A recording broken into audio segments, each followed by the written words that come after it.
जैसे मैंने आपको अपना बुद्धत्व या कुछ बताया, उस धारा में बताया, गलत कोई नहीं है ना। ओशो से शुरू करना चाहूंगा। ओशो ने जो हमें ये बुद्धत्व की बात दी, ये इसलिए नहीं दी कि आपको कुछ अनुभव हो जाएगा। मुझे लगता है उन्होंने इसलिए दी कि जैसे हम जीवन में कर्म करते हो, शिक्षा लेते हैं, पढ़ते हैं, सीखते हैं, है ना, हम जीवन में नए नए चुनौती लेते हैं। तो ओशो ने उस सदी को एक बहुत बड़ी, भारत के समाज को, पूरी दुनिया को एक कॉन्सेप्ट दिया, एक संदेश दिया, एक सोच दिया, एक चुनौती दी कि तुम ऐसे जियो, ऐसे बनो। जैसे एक बच्चा होता है, उसको खेलने के लिए, या हम बोल सकते उधर तक दौड़ लगा, कभी तक नहीं गया, देख तू जाता है मैं जाता हूँ, तो उसमें कुछ वो थकेगा, शरीर एक्सरसाइज होगा, तो उस मांसपेशी बढ़ेगी, है ना, उसमें कुछ ग्रोथ होता है। वैसे ही बुद्धत्व का इतना ही खेल था कि आप कुछ, जितनी आपकी समझ है उससे आप आगे बढ़ो। और बुद्धत्व की चुनौती में ओशो ने क्या डाला, उन्होंने आपको बुद्धत्व क्यों चाहिए या उस चुनौती में क्यों जाना, है ना, चुनौती तो किसी ने बता दी, पर आप क्यों जाएगा, आप उसके लिए क्यों प्रेरित क्यों होंगे। तो उन्होंने आपको फांसने के लिए सभी चीजें रख दी कि दुनिया का सबसे बड़ा चीज है ये, और ये तुम्हें यहीं बैठे बैठे, तुम्हें ना तो ज्यादा ज्ञान की जरूरत है, ना तो तुम्हें फैमिली बैकग्राउंड की जरूरत है, ना तो पैसे की जरूरत, ना किसी चीज की जरूरत ही नहीं है। तुम्हारे अंदर जो आंख बंद करके बैठते हो जब अंधकार में, तो सबके साथ वो समान है। तो उन्होंने कहा कि हम सब यहाँ समान है, तो यहाँ से दौड़ लगाओ। देखो, तो उन्होंने बुद्धत्व के आसपास बहुत सारे कॉन्सेप्ट बताया, मन को समझने के लिए, जीवन को समझने के लिए, समाज को समझने के लिए, और उस अनुभव को टॉप में रखा और कहा कि जो व्यक्ति ये चीज करेगा, इन चीजों को समझेगा, इस तरीके से जिएगा, है ना, अब समान हो गया। और उन्होंने रख दिया पॉइंट्स, इसके साथ जो ये चुनौती में आगे बढ़ेगा, हर मुश्किल को पार करेगा, इन चीजों को समझेगा, तो आगे आगे वो उस चुनौती के पार जो फिनिशिंग लाइन में वहां पहुंच जाएगा। पर अब ओशो तो नहीं रहे, अब फिनिशिंग लाइन उन्होंने बना दी। अब जैसे सखा कहेंगे कि वो बुद्ध हो गए, ये कोई कहता, तो मैं यहाँ सखा की बहुत गहरी समझ ये कहूंगा कि ओशो ने जो फिनिशिंग लाइन दिया, पर उन्होंने खुद के जीवन में एक चुनौती उन्होंने पैदा की, ताकि उनका जीवन, उनका समझ, उनकी ऊर्जा, उनकी चेतना नई ऊंचाई छू सके। और उन्होंने खुद कहा कि अब मैं फिनिशिंग लाइन में पहुंच गया।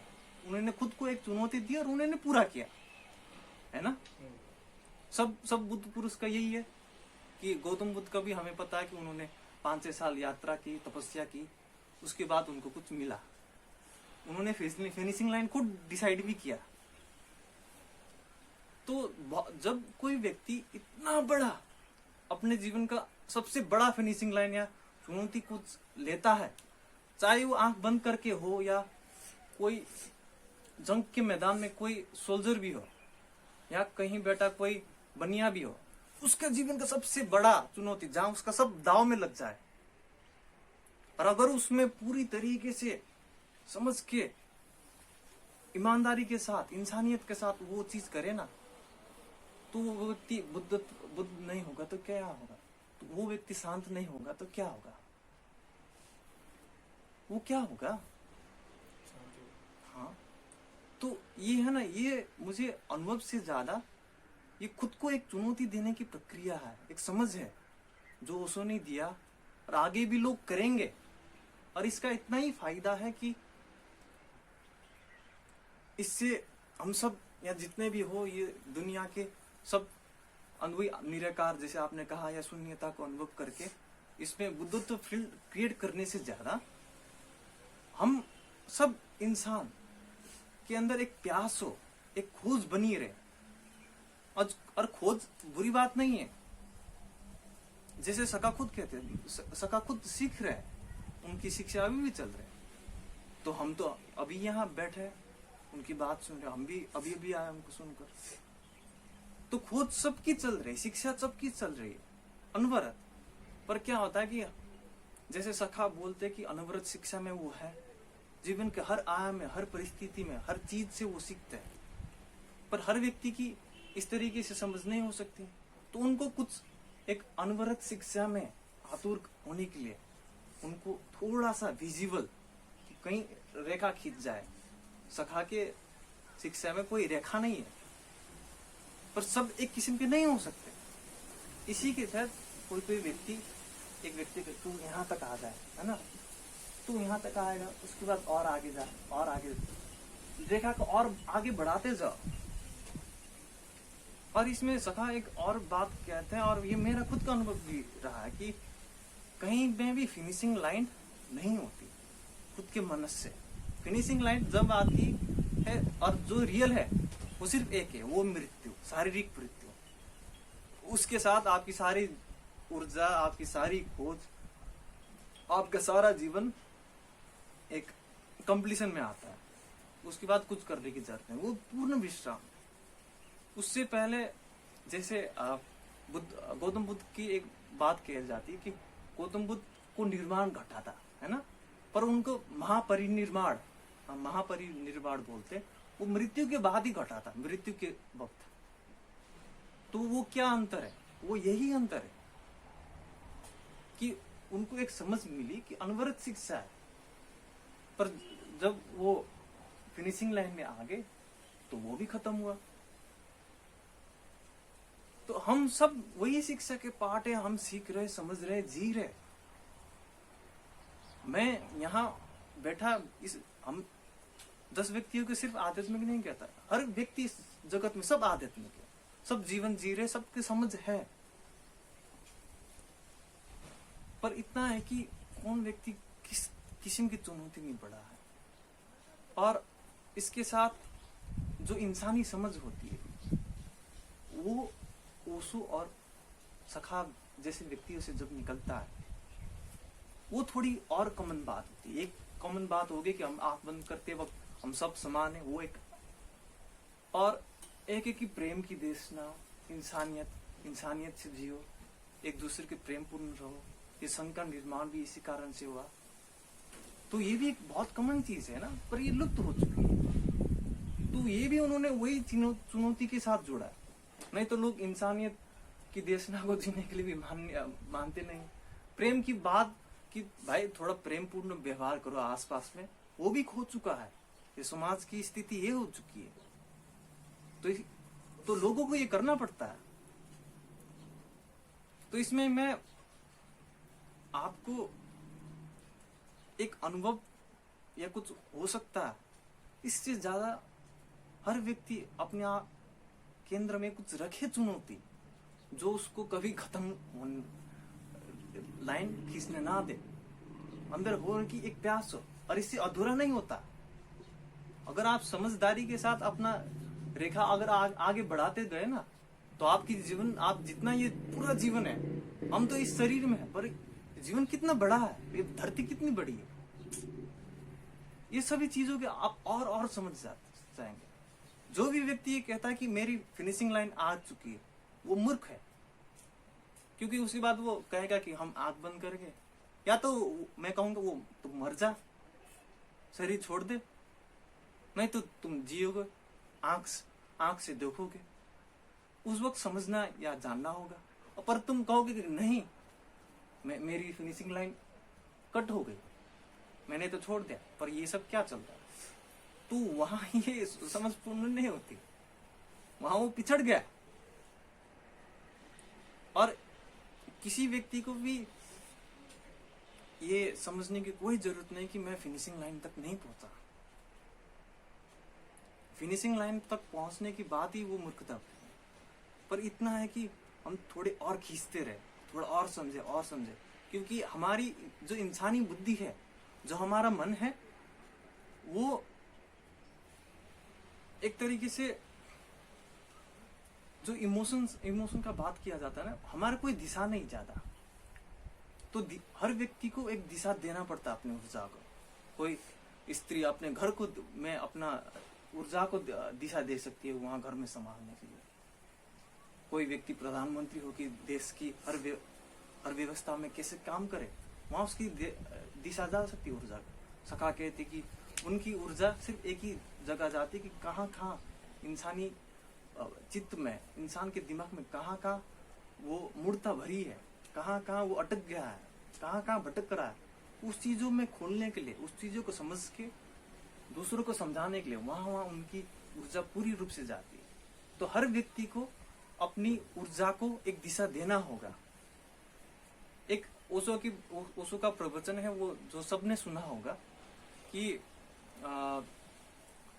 उसमें ऐसा बोलते कि जीवन का क्या उद्देश्य है ना। तो उन्होंने बहुत सारे प्रवचन में ये प्रश्न का उत्तर दिया, और वो यही कहते कि जीवन का कोई खुद का उद्देश्य नहीं है, ये खाली पात्र है, ये खाली है, कोरा कागज। पर ये कि तुम हो, तुम्हारे पास खाली कोरा कागज है, और तुम्हें भरना है, किस तरीके से भरना है। इसमें कोई गलत कोई सही नहीं। पेंटिंग में आजकल जो एब्स्ट्रैक्ट पेंटिंग होती है, लोग जैसे एक पेंटिंग होती है, उस पेपर में लोग ऐसे ऐसे करते कि 10, 15, 20, 100 कलर्स उसमें चढ़ा देते। किसी का समझ में आता, किसी का नहीं समझ में आता, पर हर व्यक्ति कहता है कि ये पेंटिंग मुझे अच्छी लगी, मैंने बनाया, उसमें प्रेम झोंक देता है। कोई इंसानी जो समझ में आता आकृति बनाता है, कोई ऐसे बनाता है कि दिमाग में समझ में नहीं आता इसने क्या बनाया। पिकासो की पेंटिंग समझ में नहीं आती, पर बनाया तो सही, उस कोरे कागज को भरा तो उसमें उसका पूरा ऊर्जा उसने झोंका। तो आप भी झोंकते रहो। हर व्यक्ति को सिर्फ इतना ही है कि समझना चाहिए कि जीवन कोरा कागज है। पेंटिंग के लिए आपके पास बहुत सारी कलर्स आपके पास मौजूद है, कोई कलर्स गलत सही नहीं है। पर हो सकता है कि आप जैसा पेंटिंग बनाना चाहते हो, कभी कभी भूल हो जाए कि किसी का चेहरा बना रहे हो और स्किन का कलर आने से ज्यादा वहां काला कलर लग जाए, तो वो आपको लग सकता है गलत। पर आप समझ सकते हो कि किसी का चेहरा बनाते वक्त यहाँ अगर काला धब्बा लग गया, तो कोई व्यक्ति ये भी कह सकता है कि आहा मैंने तिल बना दिया, काला तिल बना दिया। या कोई व्यक्ति उस कागज को फाड़ के कोई फिर से नया बनाना शुरू भी कर सकता है। तो ये है सरलता की बात। और हर व्यक्ति, हर फकीर जो हम समझ सकते हैं, यही सरलता की बात है कि जो भी होता है गलत सही, वो गलत सही हम मानते हैं। काला तिल चढ़ गया तो फिर उसमें दूसरी चीजों में वो अपनी तरह से करते रहते काम। यही ओशो ने बताया ना, इतने सारे फकीरों के बारे में बताया, संतों के बारे में बताया। मैंने आपसे एक बात कर रहा था कि ओशो की जितनों ने माला लगाई ना, उनके पास ओशो की आदि जो पूर्णता की, जो उनकी देशना की जो बात है ना, सबके पास आदि पूरी है, और वो है विश्राम। हर ओशो सन्यासी जिसने माला लगाया है, उसको कहीं ना कहीं विश्राम अब लेना है जीवन में। इस तरीके का चित्त है, यही सन्यास है। सबको पास है, आपके पास भी है माँ। जिसको ज्ञान भी नहीं है, ज्यादा समझ भी नहीं है आध्यात्मिक के बारे में, उसके पास भी इतना तो समझ है ओशो का, क्योंकि उस व्यक्ति ही शांति के लिए बोलते थे, उनके हर बात में शांति और सुकून होता था।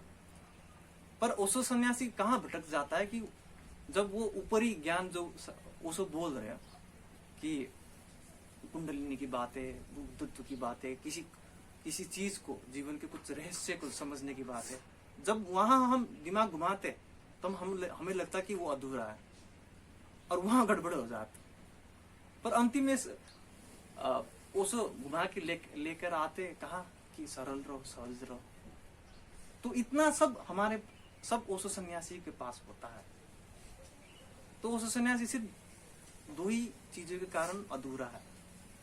एक है कि जो ज्ञान ओशो ने ऊपर पहला, उसके साथ खुद को कंपेयर करते रहने की बात, और दूसरा कि जो ओशो ने प्रेम की देशना जो कही दी कि तुम थोड़ा अपने आसपास प्रेम पूर्ण रहो, थोड़ा इंसानियत का गुण सीखो, वो फैलाओ, वो उसमें थोड़ी कमी रही। उसमें अभी सन्यासी को कमी है। सिर्फ इतने कारण ही उसका आधा जो पुर्जा है ओशो की देशना का, वो आधा पाठ खाली है। नहीं, हर सन्यासी पूरा है ओशो का, क्योंकि जिसने माला पहना है उसको इतनी तो समझ है कि ओशो क्या कह रहे हैं, कि विश्राम का जीवन है भाई, ज्यादा आप उपद्रव करने की जरूरत नहीं। इसमें मैं नहीं कहूंगा कि उनको ओशो सन्यासी इसलिए अधूरा है कि उनको बुद्धत्व नहीं मिला या उनको कुंडली जागरण नहीं हुआ या उसको कुछ स्पेशल ज्ञान का अनुभव नहीं है। उनका सिर्फ इतना ही भटकाव है, इनका अधूरापन है कि थोड़ी ज्ञान की बात ना करे और थोड़ा प्रेम के अपने प्रेम को फैलाए आसपास में। तो यही है चुनौती, खुद को खींचते रहो। कुछ डाउट है इस बारे में? हाँ, कैसी लगी? हल्की लगी? अब हर व्यक्ति अपने हिसाब से, आप भी माँ, आप भी अपने जीवन में हर व्यक्ति अपनी किस्म का लाइन चुनौती बना सकता है। कोई स्त्री अपने किचन में रसोई में आज नया रेसिपी बनाऊंगी, यूट्यूब से देख सकती है ना। घर अच्छे से सजा के रहूंगी, सफाई करूंगी। हर व्यक्ति की अपनी किस्म की चुनौती हो सकती है। उससे क्या होता है, हमारी जो मन है, हमारा जो चित्त है वो प्रसन्न रहता है, हमारी ऊर्जा हम व्यक्त करते रहते हैं। तो इतनी तो बात है, और ये कभी खत्म ना हो। मैं इसलिए कहता हूँ कि बुद्धत्व जैसी चीज किसी को कभी मिले ही ना, प्लीज ना मिले, यात्रा ही मंदिर। हाँ, इतना ही बात मैं कहना चाहता हूँ, यात्रा ही मंदिर है। यात्रा का मजा लो। हाँ,